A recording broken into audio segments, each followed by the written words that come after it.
This week on Cartoon Dumpster Dive, we cover the movie Wizards.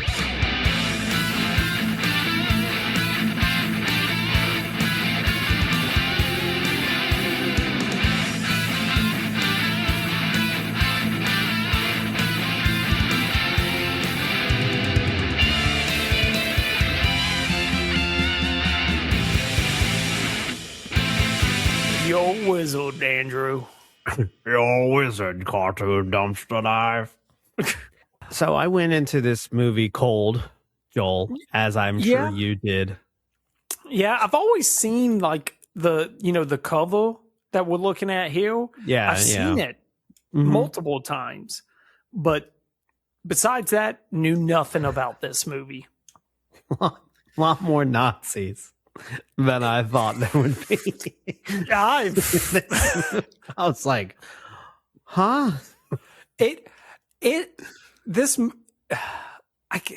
You have to watch it to understand it, but it is like up until that point where you just like see the swastika, it is like just fantasy.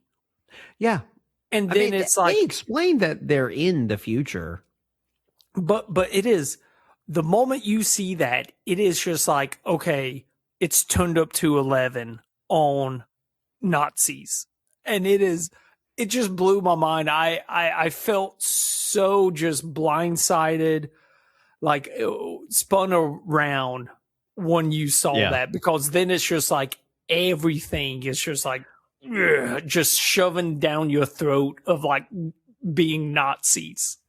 This was also just a very hard movie to follow plot wise. Yeah. It's just like, I mean, like the beginning does a really good job of like telling you like, hey, nuclear war happened. Everybody got wiped out. But also some people got turned into fairies and some people got turned into orcs. And there are two wizards now. Or they've always been here and the nuclear war woke them up. I feel like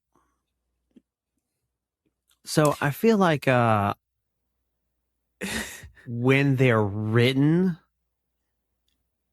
by Ralph Bakshi, they're a lot more, because he's a really good animator and he does he does a lot of experimental things, and I appreciate that a lot with this movie. Is like, especially for 1977, he's trying a lot of stuff. He is progressing the field of animation with every picture that he does.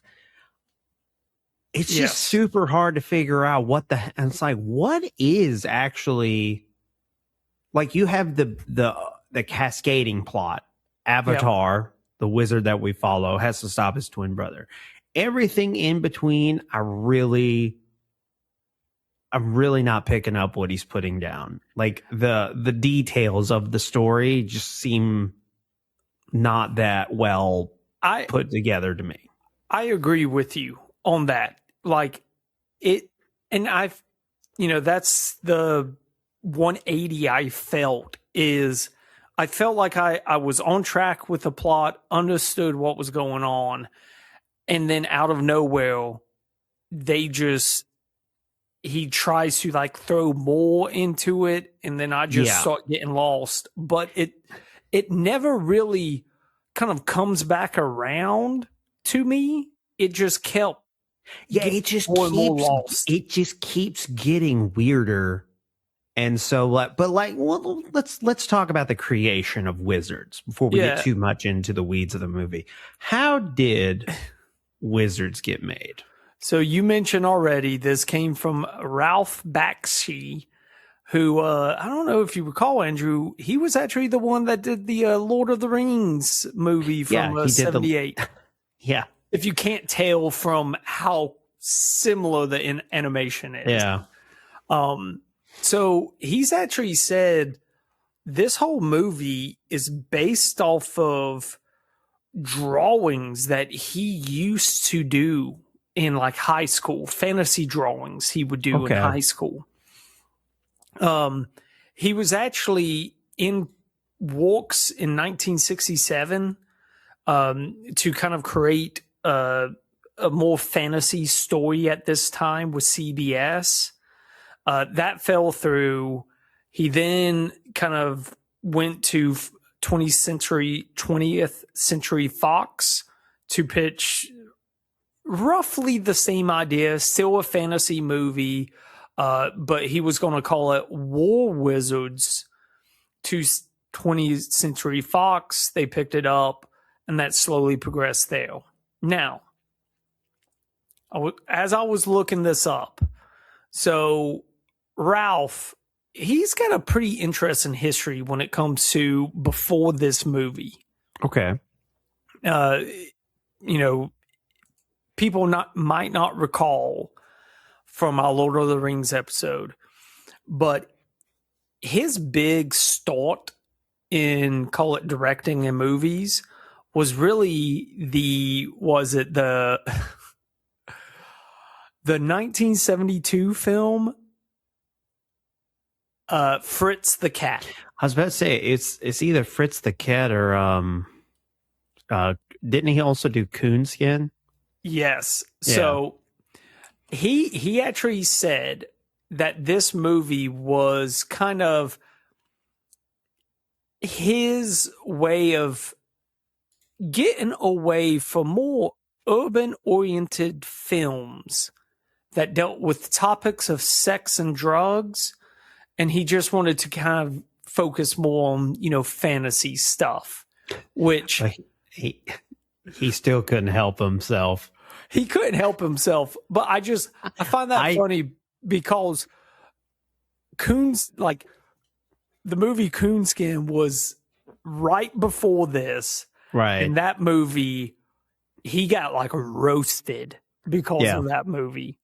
And, Fritz the Cat is a highly sexualized movie and, deals a lot with drugs. The only reason I say he couldn't help himself is Eleanor, the fairy. It's just I appreciate Ralph Bakshi's total unapologetic, I guess a modern way of saying it would be horny on main. Yes. Guy loves him a thick woman. And is not gonna. There's no subtext that is I'm not gonna do that. I do not understand why. Fritz the Cat. Why that he was loves supposed a to thick be woman? Because thick women are great. Not that. I can understand that, but it's just okay.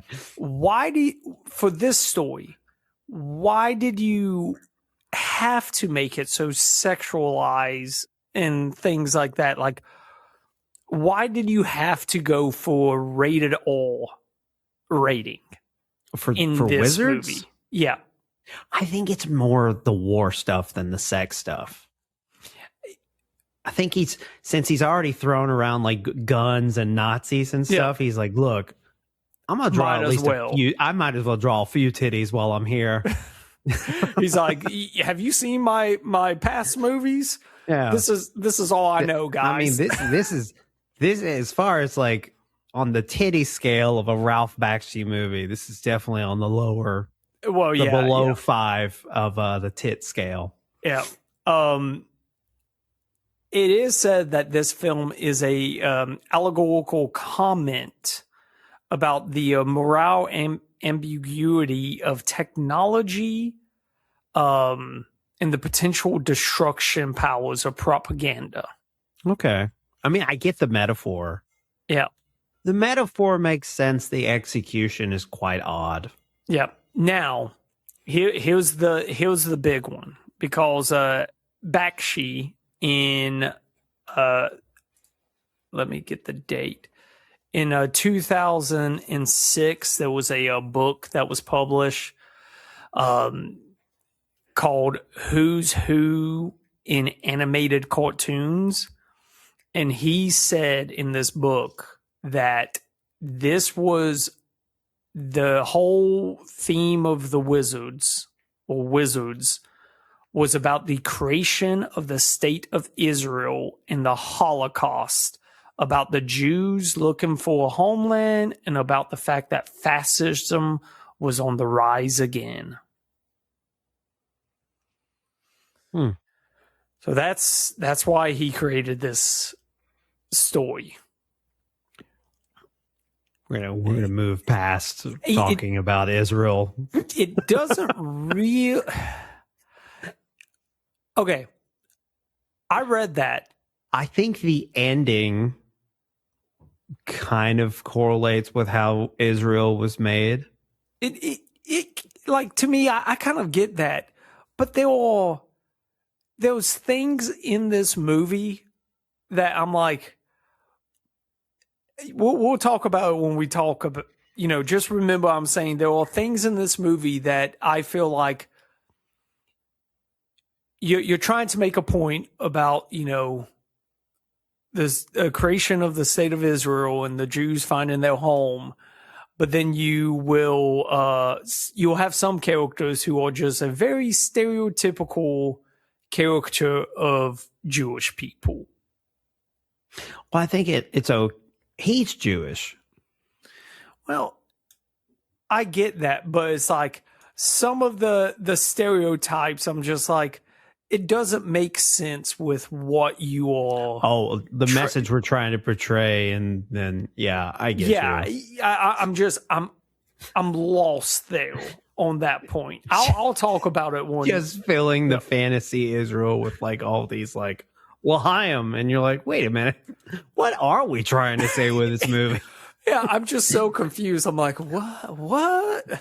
It just reminds me of that awkward scene on Hunger Force episode where they make Meatwad Jewish to lure out Balloon Hitler, and all Meatwad does is just say like Yiddish phrases. He's like, "Oi, Gewalt." So once this project got picked up by a 20th Century Fox, he starts moving on to create it, doing the animation, hires a team of animators. He hires British illustrator Ian Miller and comic book artist Mike Plog. Okay. Now, one of the things that, this was the before to the Lord of the Rings, but this is when he started using the rotoscope kind of animation in his movies. And it was all because he wanted the animation. He wanted it to feel real. He wanted to give as much impact to this story as possible, but budget was very tight on this. So there's a few budgetary things that are pretty funny. Like no pencil test was done on this film due to low budget. The horse-like animals have 2 legs instead of 4 because it's just easier to animate 2 instead of 4 legs. Yep. I think the funniest one for me is Susan Tyrrell specifically requested to be uncredited for her role as the narrator, believing her performance in an animated film would be detrimental to her career. And then she later ran into Ralph Bakshi again and was just like, actually, this has been, I kind of regret it because the style of acting I did in this movie is actually kind of what I, ended up doing career-wise. Well, that's pretty cool. I mean, I don't think it hurt you to not be credited in this film. Yeah. It's a wash. Yeah, I don't think it really would have mattered either or. Mark Hamill's in this movie. Really? Yep, he's Sean. It's got to be a young Mark Hamill. Oh, 77? He's 77. Yeah, he's Luke still. Like, first Star Wars came out in 77, so this would have been like, he's doing both. He paralleled. Yeah. Bob Holt is Avatar. David Proval is Peace. I mentioned David Proval up top because he's in The Sopranos, and I'm always going to mention The Sopranos, people. Close to your heart, isn't it? It's the best show ever made. It's the best show ever made by a wide margin. Even Ralph Bakshi is in this movie. He voices Fritz. Oh, yeah, okay. But yeah, I mean, we can get into this movie. Let's talk about it. It starts in the future. Yeah. And we are explained that a nuclear apocalypse happened, and now there are fairies, orcs, wizards, and all this stuff. And then some mage, like some high mage, gives birth to twins. Yeah. And it's okay. Black Wolf and Avatar. So Andrew, you know how we was talking about like the personal traits, like, you know, you got a kid that's maybe a serial killer. We talked about this in the extended audio. Those two twins, it is very obvious how they are drawn. Who, like, you've got one that looks like a normal person, then you've got one that looks like a gremlin who has skeleton arms already. It's kind of, you know, I don't like to judge a book by its cover, but it's pretty clear. It definitely is in that category. What's that one Camelot movie we did years ago? Quest for Camelot, right? Yeah, something like that. Like, it was like this is definitely a part of the category of I wonder who the bad guy is. Right, like, yeah. And but yeah, so then we learned that they've outlawed technology and magic. They're like, neither. Spoilers, neither side follows that rule at all. No, not one bit. And apparently it's like, it seems like the technology side won't use magic. The magic side won't use technology. Not until the very end, in the single most hilarious scene of all time. Dude, okay. I don't know if you caught this. I was dying laughing when you first meet Avatar. Yeah. Right? And he's talking to the princess's father or whatever. And he's like, you know, technology has been outlawed. And then he snaps his fingers there's like some cages of animals beside him. He says that, then snaps his finger, uses magic to turn the cages of animals to a jukebox. Yeah. So technology is outlawed, but you just create a jukebox to play music. Yeah. I mean, like, is a technological device made by magic technology or magic? I'm pretty sure it's just guns. Well, and projection screens, because that's a big point of the movie. But anyway, we learn all this stuff, and then the movie starts. So it was already the future. Yeah. And now it's 3,000 years later. Even further into the future. Or more future. Yeah. Which I do kind of appreciate, where it's just like, it's so far forward that like you can't be like, oh, well, that'll never happen. Because this is like several millennia ahead. It's like, well, I guess who knows? It could happen. I don't. Radiation could give us all magical powers. We don't know. Yeah, it could. A lady could give birth to a gnome wizard and then a skeleton man wizard. Yeah. It is funny who was that the father? I want to know, like, who was the father of these twins? They're definitely not identical. Genetics. Yeah, you got some messed up genetics, dude. Maybe she was some sort of nuclear radiated man.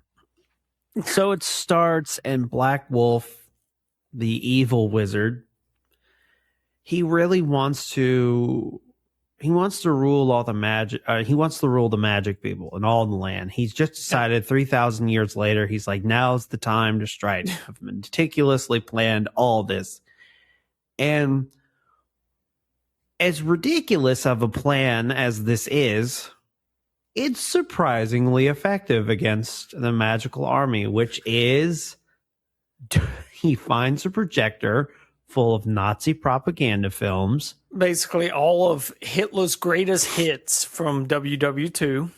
And just plays them during the battle. And it just fucks them all up. And they just start losing. Yep. They start losing left and right, and they have to get Avatar involved. And Avatar's like, I'm old. And I'm like, well, your brother's currently old, and he's conquering the earth. So you mind getting off your old ass and helping us, please? Your perverted old ass. Yeah. And so we take Eleanor, and we take Weehawk, who is a very caked up elf warrior. Yeah. So I guess Ralph's horny drawing also translates to men. Because there's a few poses that Weehawk makes in that jumpsuit. I'm like, we don't got to do all that now. Yeah, no shame in his game. Who you poking that peach out for, Weehawk? Just waiting to get ambushed. But so, a lot of it is just them hiding, and then they run into one of Black Wolf's spies, Necron, who they later renamed Necron Peace 99. after they rehabilitate him. But like, is he an android? I don't know what he is. I could never figure that out. Like an evil Jawa. Yeah. Oh, that's great. Yeah. Did I miss where they reformed him? Because I don't really remember what they did. Like, he just all of a sudden he's like, all right, I'm on you guys' side now. After he killed Eleanor's father, they captured him, tied him up, and then Avatar starts talking about how he's tied to the dream machine. Don't know what that is. Yeah. Because they never explain what the heck the dream machine is. It's another part where this story is written where it's like the details of why anything is like, we know the big reason of why this is happening. Avatar is the only one who can take care of Black Wolf. Yeah. In theory. Because yeah. Yes, you are correct. And so that's what he said. He's like, I got to take care of my brother. But he said that he's hooked up to the dream machine, and then the only thing I can figure out is Avatar just threatens him, or not really threatens him, but just offers him a deal of like, hey, look, why don't you work for me? You work for me, I'll work my magic. You don't have to feel any pain or anything for like 20 years. And that is true. Like, cool. Avatar does kind of just bribe him, but it's like, I guess I just was like, was that really enough? Because it just seemed like this was the kind of movie where it's like, I don't know, that he needed a hug or friendship or some sort of a turnaround. Apparently he's just constantly in pain, and 20 years of free pain, like no pain at all, he's cool with. So I mean, now that I'm pushing 40, I'd take that deal. I'd take that deal fucking in a heartbeat. You want to call me Beast? Sounds good, man. Yeah, great. Awesome. Great. They do end up going to this, I guess he's a dwarf king. They talk about Avatar, and Avatar's like, I think the younger generation is like, who the fuck is this old guy and this king and this dwarf king? Because they got to recruit people to help them with Black Wolf. Because the other thing they got to do is like, we got to take care of this projection worker, our projector, because this Nazi propaganda is just wiping us out left and right. And it was funny that, like, I don't know. Can you consider it rotoscope if it's just like the ones where, where all the people are marching? Yep. A lot of marching in this movie. Oh, yeah. and a lot of just filmed people. Because it's just shaded. It's not really rotoscope at this point. It's just like blacked out several different movies. So he blacked out the 1964 Zulu, 1970 film Patton, the 1965 film Battle of the Bulge, and the 1938 Alexander Nevsky. And it's just blacked out, and they have glowing red eyes, and they're just demon Nazi soldiers. And I'm like, would you consider that rotoscoping, or is that like a different style of animation to you? I guess if you use the rotoscope animation to... But are they really doing that, or are they just editing live action footage to be blacked out with red eyes? What I'm saying is, did he trace over it like with how rotoscoping is, or is it just blacked out red eyes and then they march? I think he would have had to use the rotoscope thing. Okay. That's what I believe, at least. Because I feel like if you're just going to... I guess he didn't... It's not a new style. They didn't say this was a new style of animation. So I guess it would be by textbook definition rotoscoping. Yeah. I didn't like it. No, it really takes you out of the movie. Like, I appreciate the 70s gusto to do it, because looking at it now, you're like, okay, this is jarring and it takes me out of the movie. But if you try to frame your vision of the past, like you're watching this in the 70s, you're like, oh, that's cool. Yeah. So if I was alive in the 70s, I probably would have dug it. Yeah. In the 70s, this was probably like, blowing you away, like, holy crap, that's so cool. Yeah. Now, rotoscoping did not age well with the times. No, it's really good for horror games. Yeah. Indie horror games that, yeah. But yeah, where are we at? Oh yeah, now they're at the battle. And so also something happens to Eleanor to where Weehawk doesn't like her anymore, and Peace gets killed somehow. Yeah. Because I remember when he saves Weehawk saves Eleanor. Eleanor shoots Peace. That's right. Oh, is that what happened? Yeah. See, no, I don't know if like my ADHD was just an overdrive, but I'm like, I can't understand what's happening in front of me. Some of this stuff happens so quickly, and it feels like it jumps around that you do kind of get lost. Like, I remember there was a scene where they're like in that forest and you think Peace has betrayed them. Yeah. But then I feel like I looked away for a second, and then it's like, oh no, he's cool.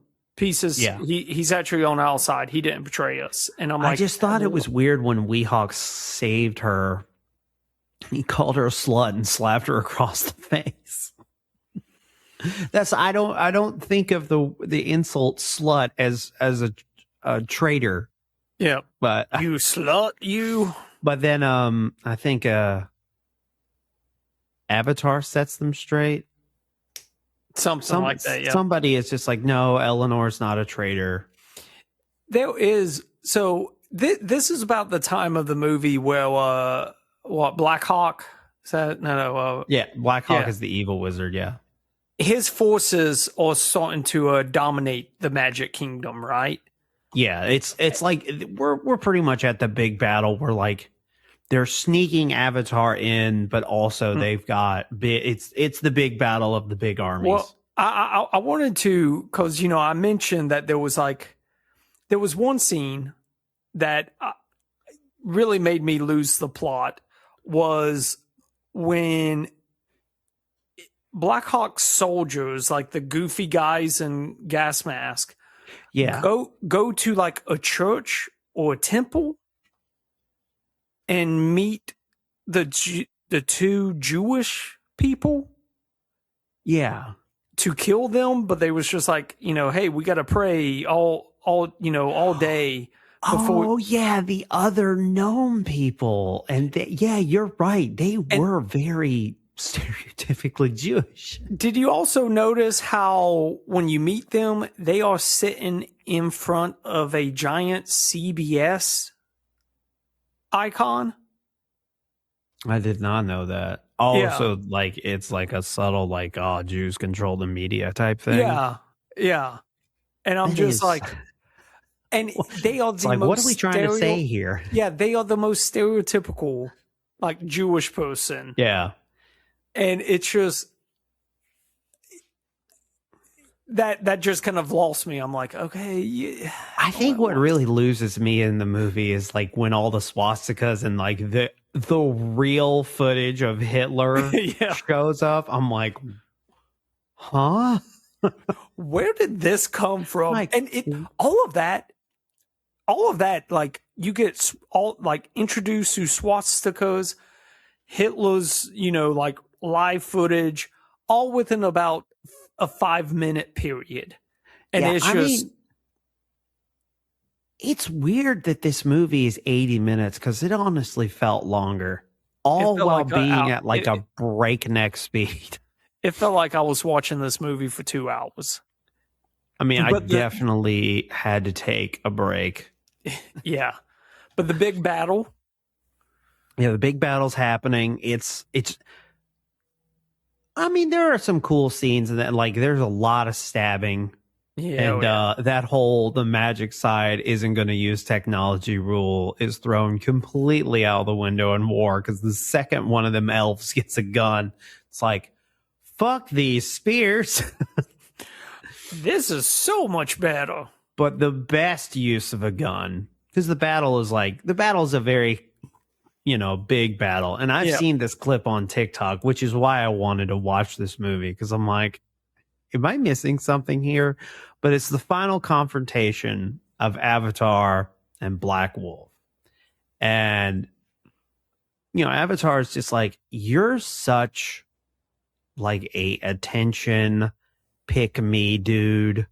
Like you just can't let things be. You couldn't let these people just live their lives. You had to want to rule them, which is why you always want to make these big grand speeches and all this stuff. And he's like, and you're ugly. He's like, I got all of mom's looks. You look like shit, which is true. His skeleton is showing. I'm not trying to judge a lot of people by their appearance, but if your skeletal system is showing, you're an ugly person. Yeah. I will make the rules. But then he's like, Mom taught me a trick. She didn't even teach you. And there's a trick I'm going to use on you now. And he pulls out a Luger and he shoots him. Like 3 times. He shoots him 3 times. I'm like, I feel like anyone could have done that. Yeah. Why did it have to be you? Maybe it's because he's like, they knew that Avatar could get the drop on him. Yeah, because he's like, you're going to be using magic. You will never and he's like, technology. We're both magic. I'm going to be able to counter magic.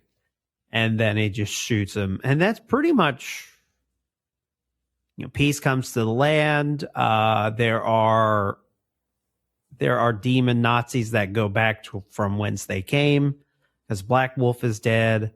Yeah. Most of the orcs just find somewhere else to go, and they become good. They're not brainwashed. A lot of them become friendly because they're just like, I got no choice. Like for survival, because Weehawk wants to murk one of them, and Avatar's like, he can't do anything.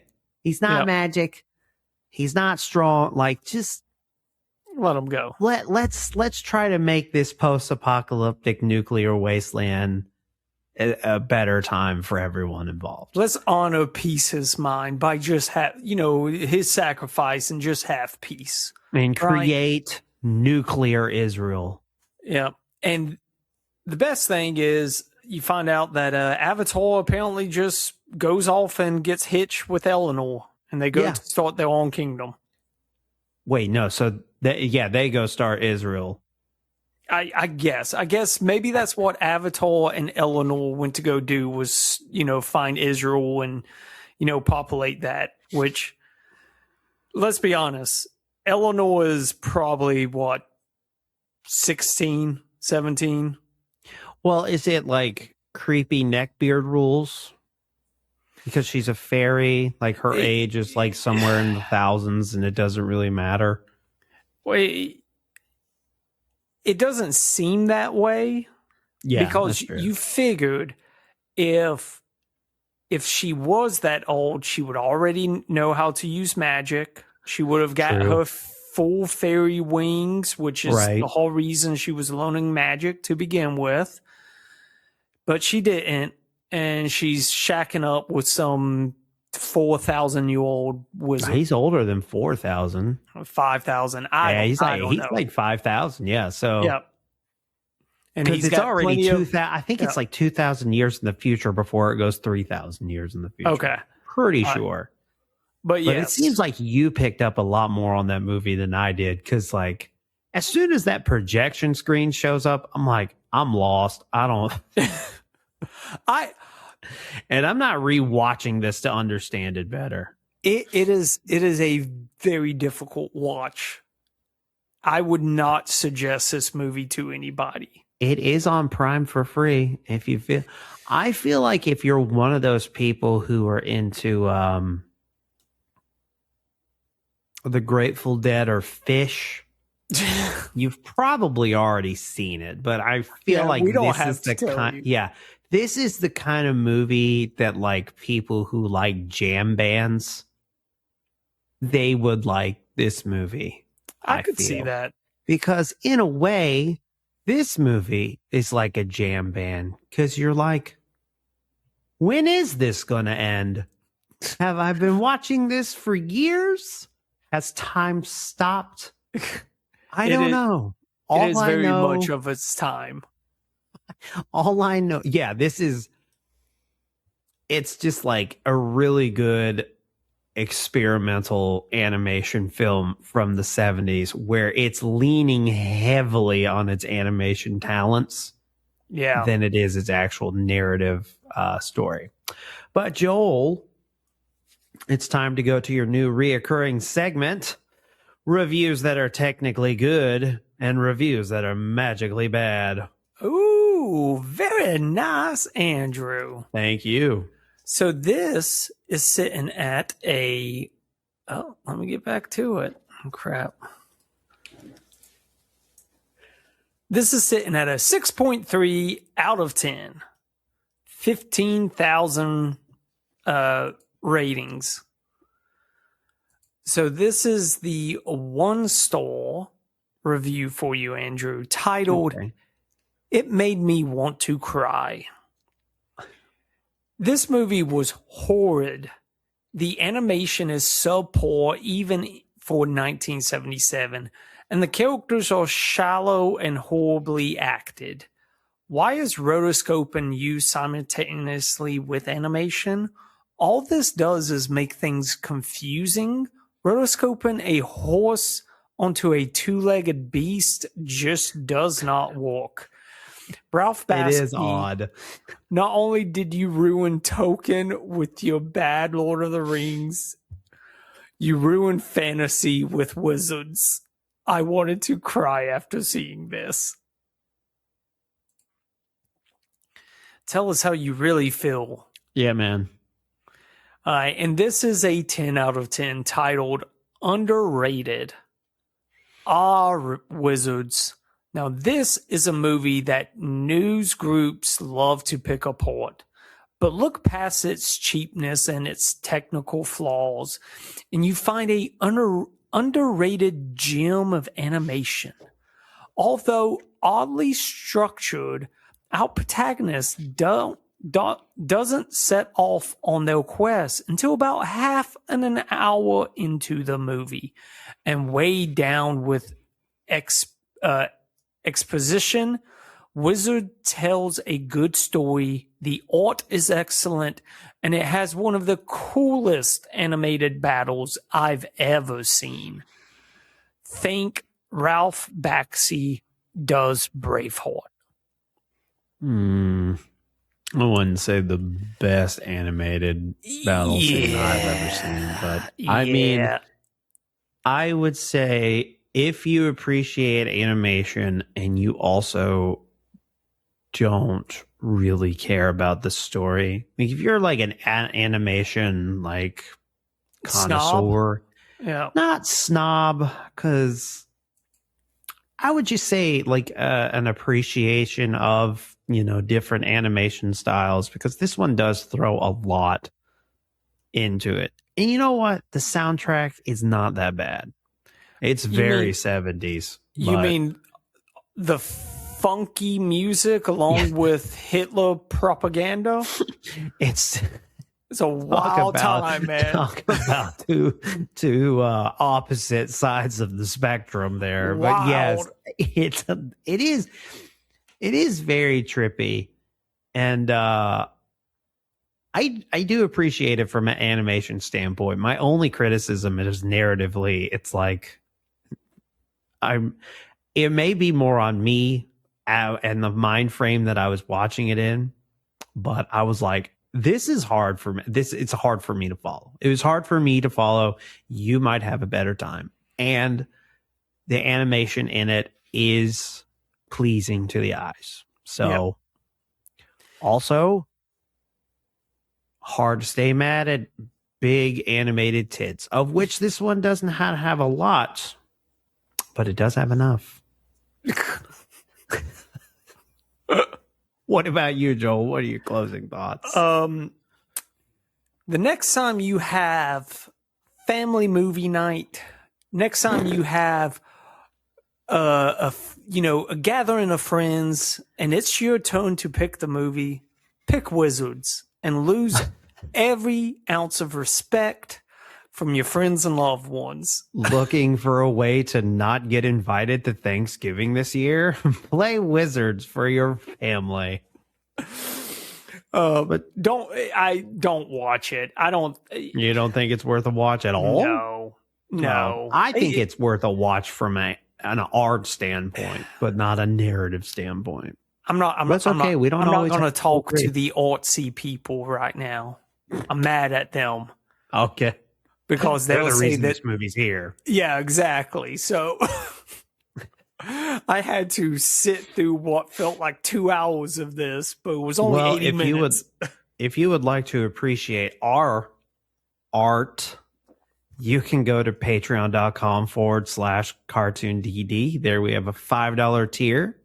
We have a free tier that gets you access to the Discord if you want that. But you don't get cool, stickers. You don't get the cool stickers and pins and extended audio that's also a video and bonus episodes sometimes. It's definitely not weekly. Yep. We also have a website where you can send a regular request. You can go to cartoondumpsterdive.com. There you can visit our store and buy a shirt. We are Cartoon DD on Twitter and Cartoon Dumpster Dive everywhere else. If you're watching this on YouTube, please like, comment, and subscribe. If you are listening to this on any other podcasting platform, please leave a 5-star review. It always helps the show. And I hope you technically have a magical rest of your week. See ya. What am I supposed to say when this starts airing on Saturdays? Oh yeah, this is our first episode that's going to be on our new time frame of Saturday. So you could still say rest of the week, Yeah. I could say have a good weekend. They could listen to it on Monday. That's true. You can technically listen to this whenever you want. And it will be a week until they hear us again. That's true. Okay. A week is appropriate. Now that that's settled, we're going to be on Saturday from now on, and have a great rest of your week. See ya.